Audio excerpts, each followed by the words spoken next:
ګلبدین حکمتیار ته د رحمت الله نبیل سخت پیغورونه.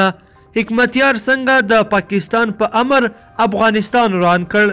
دا چې رحمت الله نبیل حکمتیار ته تازه سوي دي کوم پیغورونه ورکړي دي په دې ویډیو کې را سره وګورئ او چینل سبسکرایب کړئ. درنو لیدونکو السلام علیکم، وخت مو بخیر. د ملي امنیت پخوانی رئیس انجینر رحمت الله نبیل د حزب اسلامي مشر ګلبدین حکمتیار تورن کړی چې له 40 کلونو راهیسې خپل هیواد ویجاړ کړی دی. نبیل پر خپله ټویټر پاڼه لیکلي د 40 کلونو راپدیخه دا د دویم کور په غوښتنه او لارښوونه خپل لومړی کور ویجاړ کړ.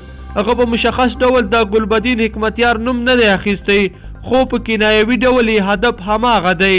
ګلبدین حکمتیار اسلام آباد ته د خپل سفر پر مهال د افغانستان اوسنی نظام د کابل اداره ګڼلې ده او ویلي وو چې نسکورېدونکی هم دی. د حکمتیار په خبره ناټو او امریکا په افغانستان کې ماته خوړلې او اوسنی حکومت هم دوام نشي کولی. هغه همدغه راز د روانې جګړې اصلي لامل د افغانستان اوسنی حکومت ګڼلی دی. د حکمتیار د ادعا له مخې د افغانستان اوسنی حکومت د سولې خلاف او د جګړې طرفدار دی.